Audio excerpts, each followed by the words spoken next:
Welcome to Mac Talk, a Middle Tennessee podcast from Mount Haven Arts and Cultural Center in Hendersonville, Tennessee. I'm your announcer, Kennedy Galvin. Today's episode is brought to you by our friends at Sip Social Club, Music City's premier event, bartending, and beverage company. Thank you, Kennedy, and welcome everyone to Mac Talk. I'm your host, John Pitcher. We like to think of the Mac as a cultural town square where we encourage everyone to be their creative best. So, Kennedy, we've got two exhibits on display at the Mac right now. La Femme Fatale, featuring the art of Nadine Schillingford, and The Art of Love, featuring the romantic art of Polly Cook and Summers Randolph. You're an artist. Let me ask you, what do you think of these exhibits? So I would say I really like the work of Summers Randolph a lot. And he is our sculptor. Yes, he is our sculptor. And he has done something very specific right now. He has done his sculpted hearts out of stone. Which he actually Talk about did a heart as a of stone, child. right? Yeah. Which he actually, if you read his little bio that he has on the price sheet, he actually started making those whenever he was a child. Those were some of the first things he started making whenever he first started sculpting. And I just think that's special. One of the ones that I really like, if you shine it in a light, it kind of has an ambient occlusion to it where you can kind of see through it. Yeah. I don't know. It's just special. Well, no, it is. It's special that a rock can do that. It is really remarkable. I love his stuff, and I love the way it just plays with light. Yeah. Light is actually one of the ingredients of his art. Big time. It is so remarkable. Okay. And then, well, Art of Love. Tell me about Polly Cook. Yeah, she does I was something about to very. say that. She does these really sweet ceramic sculptures that are almost like dioramas, and then she does her paintings. What do you think about Polly Cook? I love her use of, I guess, kind of scrapbooking in a way in some of her pieces. That's the best way to put it, in my opinion, because in some of her pieces she has like photographs, or she has what looks like old jewelry that she's taken apart and pasted in her paintings. Like one of them has a crown that's literally built out of old jewelry that you'd probably find at like an antique store. It's just really special to me because I really like doing that kind of stuff too, with just finding junk and putting it in my journal specifically. It is a really wonderful exhibit. It runs through February 15th here at Mount Haven. We have one more exhibit. Tell me what you think of Nadine Schillingford and her La Femme Fatale. Yeah, her use of tone. Her use of tone in her drawings is just fantastic. She has a very good contrast between her lights and her darks. And whenever she's drawing a specific person, you can really tell who it is. Like she has a drawing down there of Amy Winehouse where I looked at it immediately earlier and I was like, that's Amy Winehouse immediately. And even if it's, well, I'm assuming it's drawn by freehand. I mean, it's fantastic work. It's stunning. And that is exactly why I asked you these questions, Kennedy, because you have the sort of the artist's eye. Yes. You understand the technical side of it. When I look at Nadine's stuff, though, I'm seeing something a little bit different. I'm just seeing big personalities and just how she manages to capture that. And I think she captures it probably because of the details that you're mentioning. Oh, absolutely. That is not detectable by the amateur eye that I have, but that you're picking up on right away. It's like a little bit of inside baseball in a way, where you're just talking to an artist and seeing like what it is that makes up a piece, if that makes sense. It makes total sense. Okay. All right. La Femme Fatale is on display through the 15th of February as well.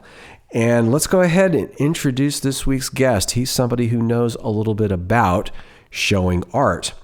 He's Richard Modica. He's the owner of Modfellows Art Gallery, located in the Grassmere neighborhood of Nashville. The 2,000 square foot gallery is a contemporary art space showcasing modern art from Nashville artists as well as nationally recognized talent. Richard is here today to talk with us about the rewards and challenges of running a private art gallery in Music City. We're excited he's here. Rich Modica, welcome to Mac Talk. Thank you. It's good to be here. Wonderful. Well, tell me a little bit about your background. What did you do before becoming a gallery owner? Well, at a very early age, I got into the music industry through my uncle, who was a really great guitar player, and started touring with bands really early. And I was on a world tour by the age of like 20, 21. And it just kept going. But prior to that, I was very interested in art, painting a little bit, doing photography. I had stuff on album covers and just like little things like that. And then all through my touring days, I was always buying art and shipping it home and going to galleries and going to museums on days off. So a lot of my art training is from the streets, just going to galleries, learning stuff, talking with other friends that were very interested in art. And I have a lot of books on art, and I learned a lot. And so that was my school. Okay, so you were a tour manager? I started as a guitar technician for bands, and then I worked my way up to the tour management position. Oh, okay. Who'd you work with? In the early days, I started off with Sparks, and then that went into the Go-Go's, and then that went into Stray Cats, and then I ended up touring with Morrissey from the Smiths. I toured with Gavin Rossdale. I toured with Dwight Yoakam, the Wallflowers. Those are just some that I can remember right now. Frank Zappa. I did some stuff. Oh, wow. Frank Zappa, one of my all-time favorites. Tom Waits. I forgot about Tom Waits. Okay, another great one. Yeah. So I think I had heard, when you first opened your gallery, didn't you have some of your art on display there? Some of your photography? Oh, yeah. Wasn't there like a rock and roll show? Yeah, we did a rarefied rock and roll show, and then we grabbed different photographers from different periods of music, and they were all photographs that have never been published. Okay, because I think I heard something about a specific kind of photo with Belinda Carlisle of the Go-Go's, right? Yeah, I shot her. We went to Elvis Presley's estate, Graceland, and we had a private tour, and I got a picture of her with the pink Jeep. Oh, wow. And of course, you guys went back a ways, so that was really cool. After an exciting career like that, and of course, that's what Nashville is all about, right? Is this great music. Why open an art gallery? You sort of implied that, well, you like art and you collect it, but why open an art? That's going to the next level. That's next level stuff. Yeah, it is. I mean, when I first moved here, like 21 years ago, I would go to the crawls and I would go around, and I liked a lot the galleries and I liked everything, but for me, I was like growing up in a different place. I wasn't seeing some of the things that I really liked, and it wasn't anything against any of the artists that here, because there's a lot of great artists here. I was just looking for something different, and so when I decided to retire from touring, my wife and my kids came to me and were like, enough's enough. My wife and my kid, I should say, enough is enough. So I'd been out on the road for a long time. So I was trying to figure out what to do. And I came home and I didn't want to manage bands, and I didn't want to really continue doing much in the music industry because I was just a little burned out on that. So I found a space through a friend of mine, and I got the lease and decided to open up an art gallery. Okay. Well, that was in 2019, yes, right? Correct. So within about a year, you have the COVID pandemic. Yeah. And are you thinking at this point, what the hell am I doing? Oh, many times. It took me 6 months to build the place because I wanted to build it a certain way. And, I had all that drywall that's in the gallery and everything. I had to install that. The place was pretty ramshackle. Yeah. And I had to build it up so it just looked nice. But yeah, COVID hit, and we had a show that just went up when everything was shut down, and it went up the day before it was supposed to open. It was shut down. So she lived in Canada. Her name is Danielle Kreisa, and she's known as the Jealous Curator on Instagram. And I contacted her and we said, listen, I'm going to come in here with a bottle of champagne. You stay where you're at, and we'll just go live with it. And so we went live and showed all the pieces, and she talked about it, and we ended up selling almost half the show. Wow. So, but we were really early. And that was during the pandemics, but it must have been kind of a shock to the system, because that was a big life change as well as a career change. And then all of a sudden, this unknowable world crisis happens that shuts everybody down. Yeah. And it was truly a crisis for a lot of galleries and especially performing arts organizations around the world and here in Nashville. You must have been, I would have been freaking out a little bit. Yeah, but see, this is where I think it's the touring as a tour manager and things like that came in handy. Is you just start to think of how to get around the situation or how to make the best of it.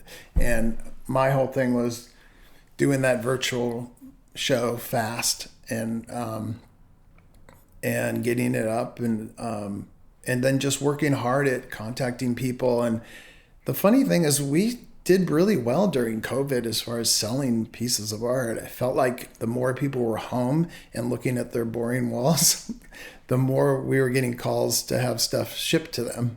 And I think that is so interesting, and maybe it's an insight for people. I was asking our announcer Kennedy Galpin maybe a week or two ago, what kind of place does she like to see art the most? And she's like Generation Z. And I was like, what place do you like to see art the most? Do you like big museums? Do you like small galleries or someplace else? And she said right immediately, she said someplace else. She likes to see things on the internet.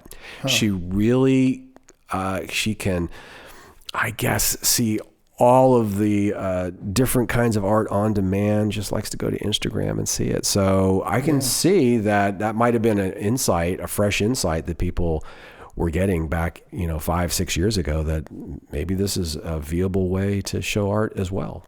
Yeah, it doesn't hurt. But again, I find that for me that seeing art in person makes a big difference. Because I'll see stuff on Instagram or on the website and I see it in person, and a lot of times I have a different feeling about it because I think you see more detail and you see, I just feel like for me as a gallery owner, I feel like everyone should come and see the art in person. Well, I do too. And there's some art you have to see in person, I think. It's like you maybe if you go to the Louvre and you're seeing the Mona Lisa, you're going to be seeing it from 50 feet away anyway, behind a giant crowd. You might as well see it online. You get a better view of it. But we had an exhibit here not too long ago of the encaustic art of Catherine Detweiler, and her art is all about texture. And layering, and you can't get that from the internet. No, you really have to see that up close and personal. Yeah, and that's I think a lot of. It's hard to capture great pictures of the stuff in the gallery. I know from trying to shoot stuff all the time that sometimes it's a challenge. Mm-hmm. Even with a great photographer, sometimes it doesn't come out as good. Especially if it has glass and it's not museum glass, then you get all the reflections and that's a challenge, and then the texture like you said. So I just always try to convince everybody to come to the gallery and see it.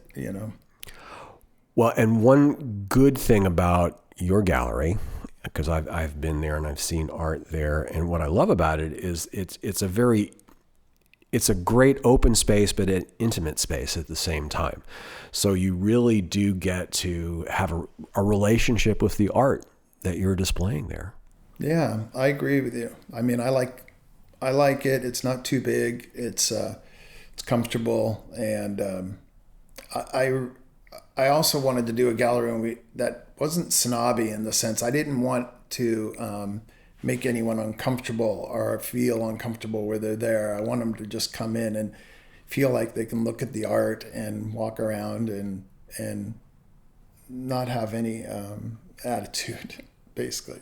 We're speaking with Rich Modica, owner of the Nashville Art Gallery Mod Fellows. We'll be back after this important message. SIP Social Club is proud to support arts education. That's because the arts foster creativity and critical thinking. Students engaged in the arts often perform better academically. Through its partnership with the MAC, SIP Social Club helps give students the tools they need to pursue their passions. Registration for the MAC spring art classes is now open. Find your creative path by going to myhavenarts.org/classes. We're back with Rich Modica, owner of the Nashville Art Gallery Mod Fellows. Well, One other thing I really like about the gallery is the location. It's in the Grassmere neighborhood. If you were to like drop a ball from 30,000 feet onto Nashville, it'd be like almost dead center. So it seems like a very convenient place. What attracted you to that space to start with, that particular space?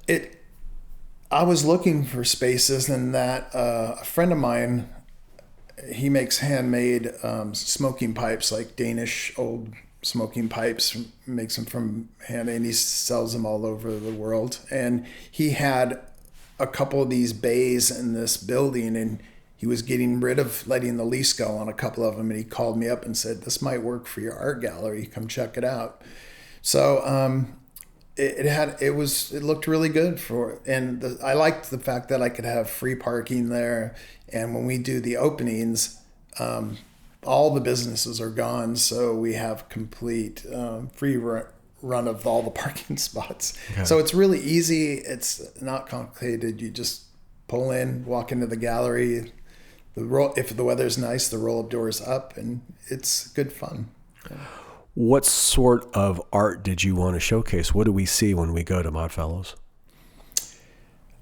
It's always kind of something different. I mean, we opened the art gallery with Nathaniel Covington's work, and it was paper mache monsters and paintings.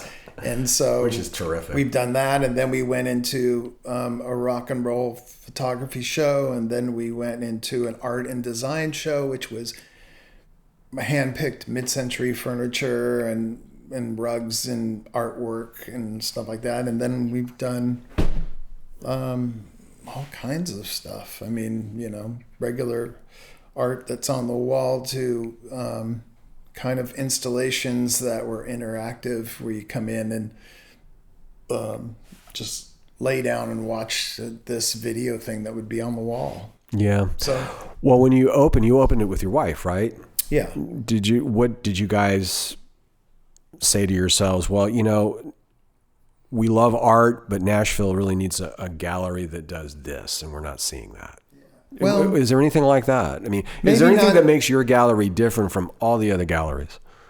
Good question. I mean, it wasn't really so much like we have to do this because no one else is doing it. I just felt like there was a feel that some of them, I felt like I grew up seeing something a little bit different vibe and a little bit different. And a lot of people say that they feel my gallery has a West Coast feel, but I don't necessarily see that. When I see the gallery, I just see it as a gallery, Okay. But I know a lot of people feel like they see that in it. So I guess maybe it's unintentional, and it's just I just do what I like to do personally. Like I just show what I want to show and what I'm liking at that moment. So okay. Well, then let me ask you, what sort of art do you like to see yourself? What lights you on fire? I like art that I feel like somebody's putting something into. Like I like it when somebody's trying to do something original. I mean, it's really difficult these days to have an original idea of any sort, I think. It's music, it's difficult. So anytime you have somebody who's kind of not afraid to take a couple chances and do something interesting is always fun. And I like that. And also, I just when I look at the walls, I really want to have stuff up that I think that I like, that brings me pleasure. We have done shows that were a little more pushing it, like Bill Gubbins did a photography show that was every day I walked in the gallery, it was kind of heavy. It was lots of photographs of things that were pretty intense, and it wasn't a feel-good moment every time you walked in, and I had that up for, 30 days, 4 weeks, and every day walking in, it's pretty heavy looking at those photos every single day. So, but I hope that answers the question. Well, no, it does fabulously. I mean, a lot of artists and art connoisseurs, or at least some, believe that the role of art is to take you out of your comfort zone and tell you something about yourself or the world that you might not know. It sounds like some of what goes up at Moffellus is like that. And then, and of course, you've got things that maybe make you feel good, like the paper mache monsters. So maybe there's just this nice range. Yeah, I think I don't plan too far in advance because sometimes I feel like I'm in a different mood in 6 months that I might be now, and I might pull something that I wouldn't normally pull if I had done it. I planned my schedule out for 2 years. Mm-hmm. I just don't like to do that, so I kind of I work it as it goes, kind of thing. I mean, I grew up with pop art, and I really do love pop art. Like 60s and 80s to me is the best. Are you like an Andy Warhol person? I do love Andy. Who are your favorite artists? I like Warhol. I like de Kooning. I like I like different artists from the 80s. The Clayton brothers were one of my favorite artists. Well, some of that strikes me as being maybe more of a New York art scene as opposed to a California art scene. Yeah. I mean, Robert Indiana is great. I mean, there's just so many. I could go on forever. There's a lot of people that someone might not really know too that I liked, you know. Yeah, there's but that's my preference. I really am drawn to pop art from the 60s and 80s. Okay. And abstract art. I love a lot of abstract stuff. What's your favorite abstract artist?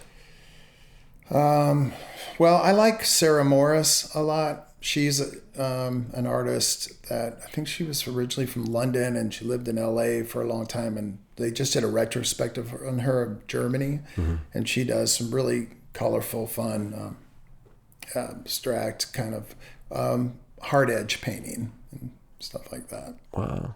Well, speaking of fun, what would you say is the most fun thing about being a gallery director? It makes me happy when I see someone buy a piece of art from an artist who works hard to make their art, and I feel like it's a small reward for them. I mean, they're not getting rich, they can't retire on what they're making, but it says to them, this is worth it. You know, somebody else likes it too, so it keeps them going, and it keeps. And also, it's nice to be able to help them buy supplies or, you know, pay for some gas. And, you know, that to me is the funnest part of having the gallery is seeing artists like happy when it comes to fruition. You know, they do the hard work and then they get rewarded in a sense, you know. Yeah, I guess that big reward, it comes not just from sales, but just like the opening night of a show. And, you know, that's a big tons plus of people too. show up. Yeah. And it's very exciting. You're sharing your vision, whatever your artistic vision is, with other people. And that's really what it's all about. Yeah, I agree. But the one thing about galleries like Modfellows, where they're independently owned and where we don't have any government grants, or we're not a nonprofit. We're really we have to make sales to stay alive, you know. And a lot of people forget that about a lot of galleries, you know. I mean, there's been conversation with some artists out there where they believe that the gallery should pay them for their art before it's up. We should just buy it and then sell it. There is a market like that, right? Isn't there a secondary market? Well, yeah, I sell a lot on the secondary market, but it's a little different, I think. I mean, in the old days, if a gallery felt that, especially in the pop art 60s stuff, if they felt like there was, they could do something really good with this artist, they would buy the whole collection before the show even goes up. They would pay him, you know, give them money to start the paintings, and then halfway through they'd give them another amount, and then at the final delivery of it they'd give them the third amount, and then the gallery owns the paintings, and then it's up to them to sell them. But nowadays, I kind of feel you need to, if you want a gallery to do that, then you have to have proof of sales. Like you need to, like, a grocery store is not going to put up items of somebody unless there's proof that they've sold in the past somewhere. So I feel like otherwise you're just losing money. I think they should have to bring, if they want you to do that, then bring your past sales and prove that you have sales. Mm-hmm. Because the gallery doesn't survive without sales. That's the thing. Mm-hmm. We're speaking with Rich Modica, owner of the Nashville Art Gallery Mod Fellows. We'll be back after this important message. SIP Social Club reminds us that the arts help build well-rounded communities. They foster creativity and cultural understanding. Arts programs promote education and emotional well-being. Interested in expanding your own creative horizons? Registration for the Max Spring classes is now open. Go to monthavenarts.org/classes for more information. We're back with Rich Modica, owner of the Nashville Art Gallery Mod Fellows.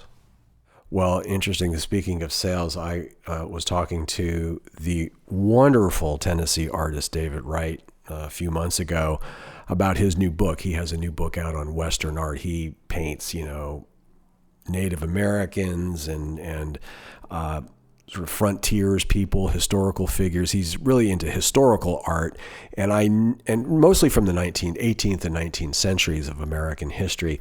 And I noted to him that, interestingly, all the people in his portraits, his paintings, whether they're just rugged outdoor frontiersmen or Civil War soldiers or Native Americans, they're all beautiful people. They look like they could be off a magazine cover.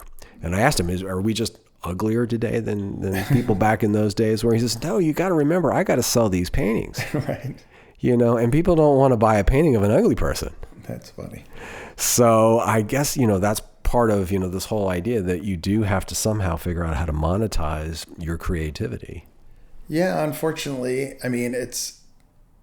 that is part of the business, but I try not to think about that all the time. I just try to think what I think would be a really beautiful show or a really cool show. Well, what advice would you have to an artist who comes to you who's interested in selling their work, but they maybe haven't sold it yet, so they can't give you that list. So you don't necessarily have to buy it yourself, but you might want to show. What advice do you have to that artist? Well, we're finishing up. Friday is the last night of this Art for the Naughty and Nice show that we do every year. And in that...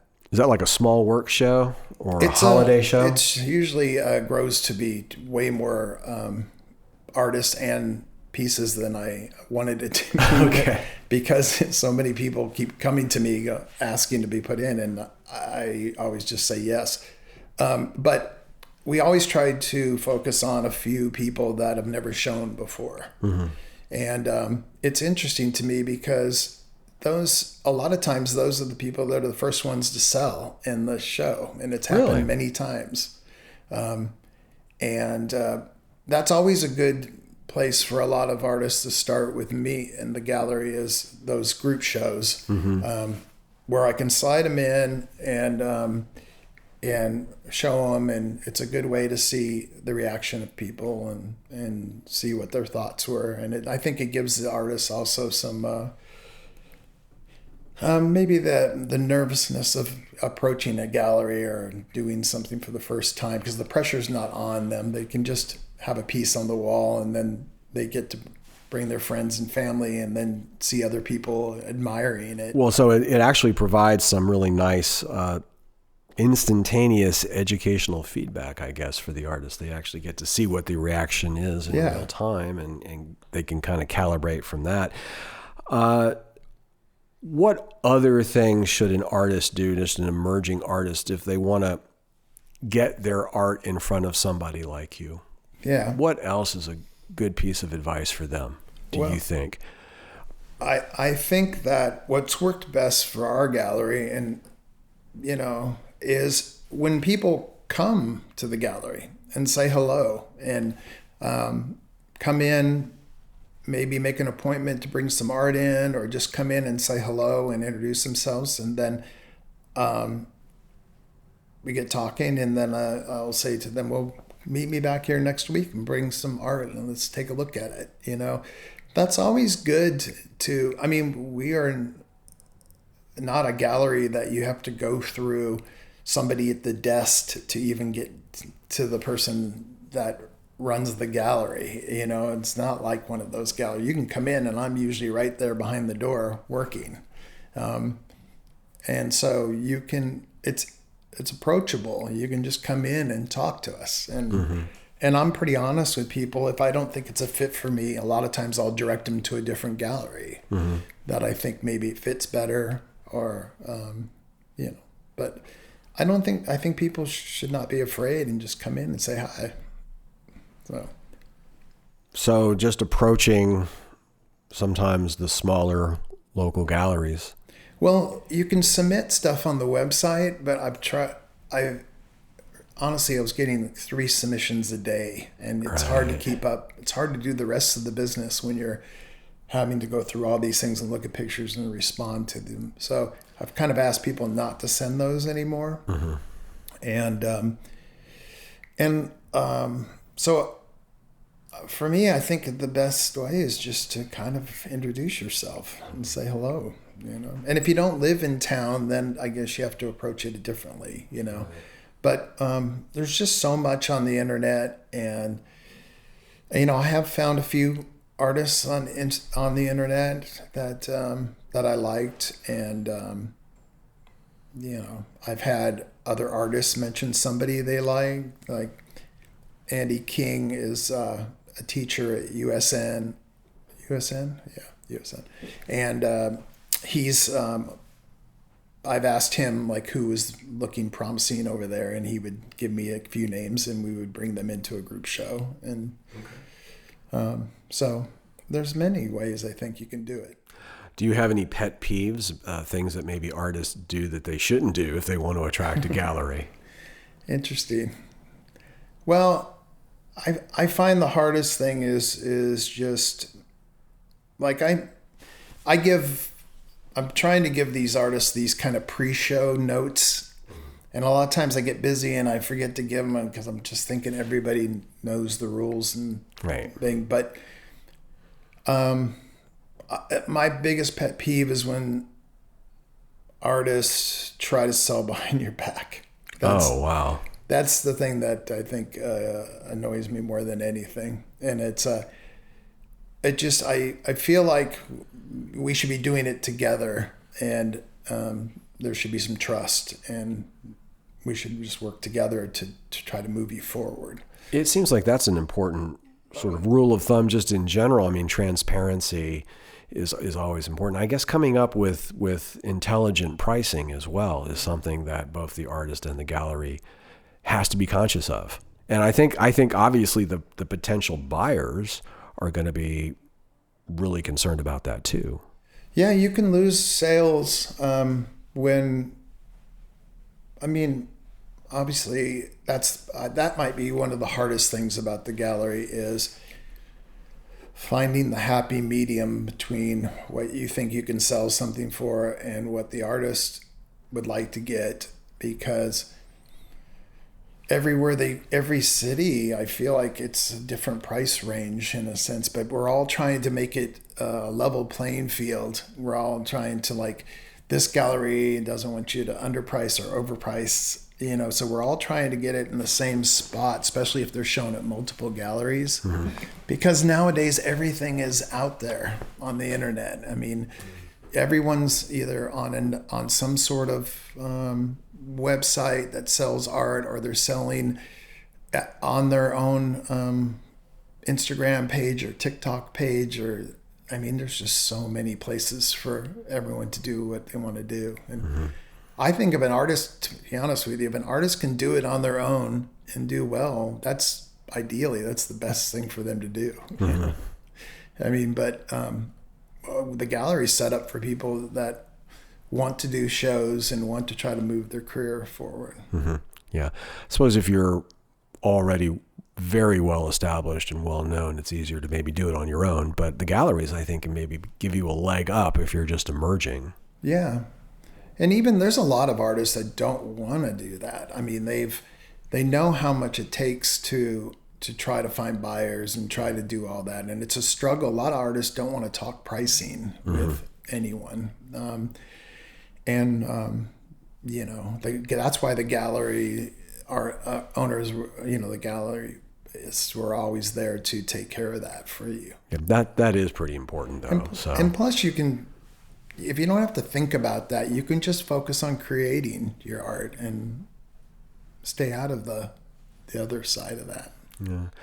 Well, you mentioned that the pricing is difficult. What are the biggest challenges for a gallery owner in Nashville today? I would imagine maybe the same as almost any business or government. It's just the price of doing business now has got to be kind of the big challenge, you know, just the overhead. Yeah.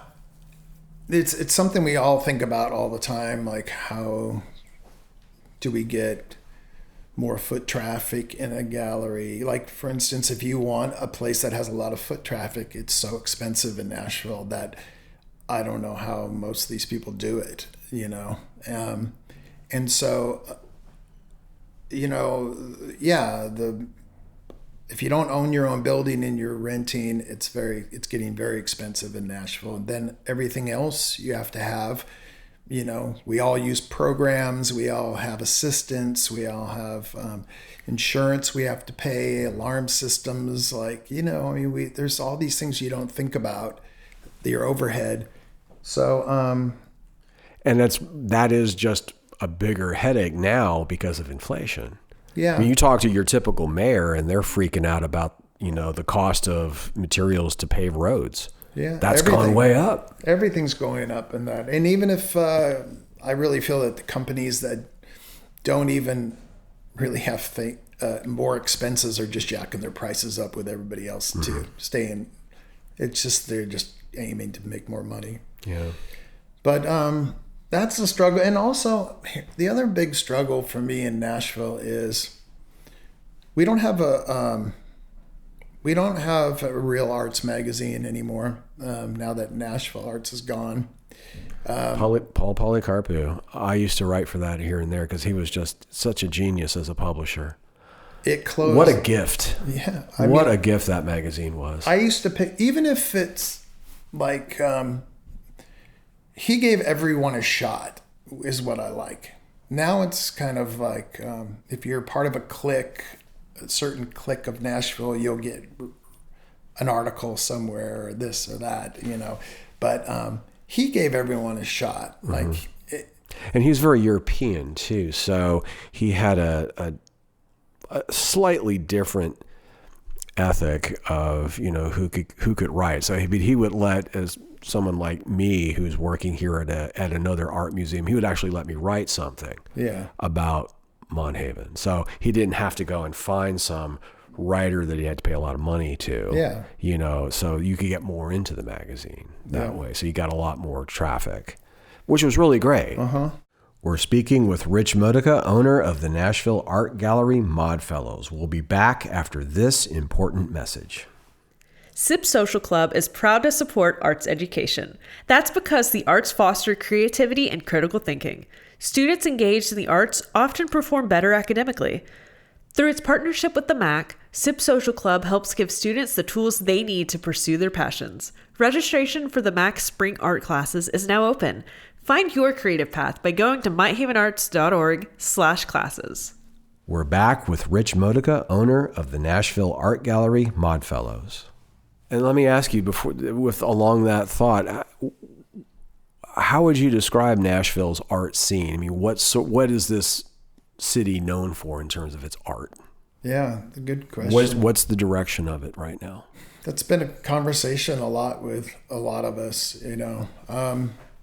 Like a lot of scenes, I feel like everybody works independent, and it's always harder to make a movement happen when everyone's so independent. Like, I remember going to show, like, for instance, there's a big music scene here in Nashville, but I never see the music scene and the art scene mingle. I mean, I rarely see it. I see, in like growing up, I would go see artists like shows in Los Angeles, and there would be just like, it would be half musicians and half artists. I mean, it was, and then writers and critics, and everyone would be there on these seats, and they'd pop around to a couple different openings that night. I never see any of that anymore. Like, I don't see... You don't see much of it. The one place that's good about that, I think, is the dance scene, and especially the ballet, where, you know, they will bring in musicians like John Carter Cash to work on a Johnny Cash dance, and they'll have artists maybe working on the sets. So that's very 1913 Paris-like, where you've got Diaghilev and Stravinsky and Picasso all working on a show together on a ballet. Right. You do see that, but you don't see it. You don't see as many. I guess what you're kind of talking about might be New York style happenings. Yeah, you don't see as many of those here, and wouldn't that be great? Yeah, I've would love to. I mean, I've had people in the music industry come to the gallery. It's usually in the off hours, private, but not for the openings or not to experience the whole show vibe. And there are a handful of people that are play with certain bands, but a lot of them, like, I just don't see like some of the main artists coming out to openings and stuff like that. And I don't know why that is, because I know a lot of them that are living here, because I know those people. Like, but they don't come out to the openings. They don't come to the events. And I would like to see that, because I felt like music and art always kind of worked together in a way. There was always like, there was an interest there, common interest. So. Yeah. Well, we talked about some of the challenges of being a gallery owner. What would you say have been some of your biggest successes as the owner of Modfellows? Well, they're probably just things. Once we got the show up, it was as good as we imagined it to be, maybe. Like when you stepped back and you looked at it, and it was gratifying to say, okay, we knew this was going to look like this, but when you don't have all the pieces there, it's questionable. But when you get it all up and you go, yeah, that looks good. That worked out. Wonderful. And then people coming to the shows, like people having a good crowd and seeing everybody having a good time and enjoying it and talking with artists, those are successes to me. Like, it's like just seeing everybody having a great time, and you feel like, you know, a lot of times you start with, you see an artist and sometimes they might live out of state, and you're going to bring them to the gallery, and you have no idea how they're going to be taken, how the crowd, or how anyone's going to really look at it. So to see it go off good is fun. Wow. Well, speaking of successes like that, is there anything Nashville could do to sort of grow its current art market to the next level? I think there's a lot of things that could be done, but I know there's a lot of people working, trying to move it forward, but it's difficult, because I mean, I know you probably know that a lot of museums have permanent collections of local artists, and the Frisch just doesn't have that. And right, that's, you know, they have the right to run that any way they want to run it, and they bring in cool shows and they bring in fun stuff, but they just don't have a permanent collection for people to see local artists in. But so we really don't have anything that can help push it forward on that end. I am always like having critics. I know a lot of people don't like critics, but I think it's a good thing for art, and I think it's something that a lot of art people, I think they enjoy reading about something and making the decision if they like it or not. And sometimes even if they don't like it, they might go see it. Right. You know, I just think that having some critics is, and I think all we have is really just mentions of the shows coming up, and it's really rarely do we have any. That's interesting. Because no one wants to write anything bad but again, it's like. Well, some of us do who have been critics.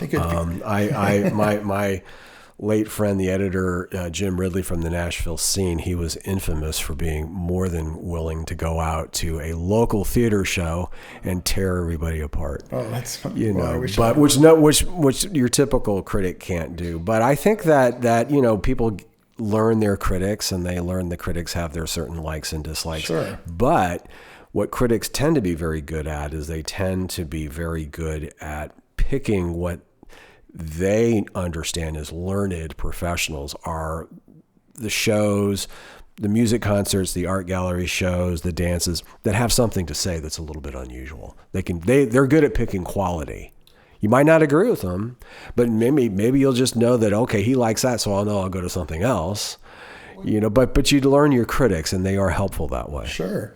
And we also don't have anyone writing about an opening. Like, the critics used to go out and to the shows, see the shows, and then write something in the paper the following days.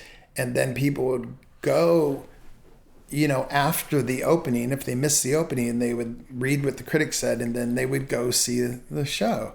But it's dead space now. No, I understand. Well, that's one of the reasons why we started this podcast, which was to simply get more of the word out there and to try to make people in Middle Tennessee a little bit more art-minded. Yeah. You got to do something. Yeah. Well, I appreciate you taking so much time with me. Maybe just one more question. What do we have coming up at Modfellows this spring? What's coming up? Well, good question. Like I mentioned before, I don't plan too far ahead. A lot of my shows. So right now we have a couple things that are probably going to happen that I don't want to say the dates yet because I honestly don't know when I'm going to do them. So I used to do shows every 4 weeks, but I don't anymore. I kind of do them when I'm ready to do them. Okay. And it's just something that I have to do right now with the way things are in my life. So instead of sticking to a regimen, I do them when I'm ready to do the shows. But there's things that are on paper that are ready to go. It's just a matter of. Do we find out about them by going to your website? Yeah, and your social media. What's your website address? It's just Modfellows Art Gallery. Okay, is that .com? Yeah. Okay. And then you can go to Modfellows Art Gallery on Instagram as well. Okay, so that's the good place to go. Yeah. Well, Rich Modica, owner of Modfellows Gallery, thank you so much for joining us. I have learned a great deal. Well, thank you for having me. It's a pleasure. You've been listening to Mac Talk from Mont Haven Arts and Cultural Center. Our mission is to educate, elevate, and encourage our community through the transformative power of the arts. If you're interested in transforming your creative life, check out our website at monthavenarts.org. Our guest today was Rich Modica, owner of the Nashville Art Gallery, Modfellows. Our podcast music was written by Nashville composer Christina Spinay. I'm Kennedy Galpin. Thanks for listening, and we'll see you next time.